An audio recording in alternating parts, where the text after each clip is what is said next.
আগের দিন ঠিক রাতের দিকে আমার এক ক্লায়েন্টের সাথে কথা হচ্ছিল। উনি আমাকে জানিয়েছেন ওনার মেইন প্রবলেম হচ্ছে বাচ্চার পড়াশোনায় মন বসছে না।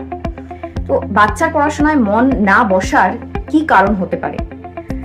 এটার দু রকমের কারণ হতে পারে। এক তো জন্মছকে কিছু সমস্যা থাকতে পারে প্ল্যানেটারি পজিশন নিয়ে, দ্বিতীয়ত বাস্তুসম্মত কিছু প্রবলেম থাকতে পারে। তো আমি ওনার সাথে দীর্ঘক্ষণ কথা বলার পর জানতে পারলাম ওনার দু রকমেরই সমস্যা রয়েছে। সেই নিয়েই আজকের ভিডিওটা আমি আপনাদের সাথে আলোচনা করতে চলেছি সরাসরি আপনাদের চ্যানেল অ্যাস্ট্রোডিভাস থেকে। আমি আপনাদের অ্যাস্ট্রোলজার অপরাজিতা। প্রথমেই আমি আপনাদেরকে জানাতে চাই যে আমাদের বাস্তু মেনে অনেক সময় ঘর তৈরি করা হয় না।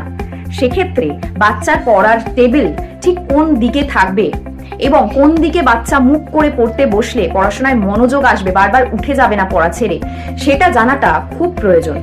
ঠিক তার সাথে সাথেই যদি বাচ্চার জন্মছকে রাহু এবং চন্দ্রের খারাপ পজিশন থাকে সেক্ষেত্রেও কিন্তু বাচ্চা অনেক সময় অমনোযোগী হতে পারে। পড়তে বসালে যাও একটু মুখস্থ হচ্ছে, তাও মুখস্থ পড়া ভুলে যাচ্ছে পরের দিনই।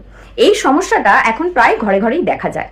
তো সেক্ষেত্রে আমরা কি করব, বাচ্চাদের পড়ার টেবিলটা পূর্ব দিকে রাখতে হবে, যাতে বাচ্চা যেই দিকে বসবে মানে পশ্চিম দিকে বসে বাচ্চার মুখ যাতে পূর্ব দিকে থাকে। তার সাথে এমন কিছু জিনিস টেবিলে এবং বাচ্চার সাথে রাখতে হবে যার কারণে বাচ্চার এই রাহু এবং চন্দ্রের কারণে যে প্রবলেমটা দেখা দিচ্ছে, পড়াশোনার দিকে অমনোযোগী হচ্ছে, সেই জায়গাটা কেটে যাবে।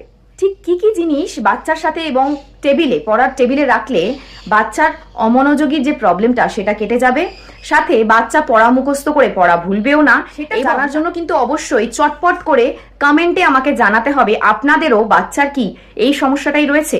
যদি থাকে তাহলে স্ক্রিনে দেওয়া নাম্বারে আমার সাথে এক্ষুনি কন্ট্যাক্ট করুন, আর সেই নাম্বারেই মাত্র 51 টাকা আপনারা পেমেন্ট করে এই রেমেডিটা কিন্তু জানতে পারবেন। যদি আজকের ভিডিওটা ভালো লেগে থাকে তাহলে অবশ্যই কিন্তু লাইক করে জানাবেন, কমেন্টের মাধ্যমে জানাবেন কতটা উপকার পাবেন সেটা রেমেডি নিয়ে। তারপরে কিন্তু এই ভিডিওর কমেন্টে এসে জানাবেন, যাতে সবাই জানতে পারে যে রেমেডি করে সত্যি উপকার পাওয়া যায় কিনা। আর যদি ভিডিওটা উপকারী লাগে তাহলে অবশ্যই যাদের প্রয়োজন আছে এই ভিডিওটা তাদের সাথে শেয়ার করুন বেশি বেশি করে, সেভ করে রাখুন ভিডিওটা।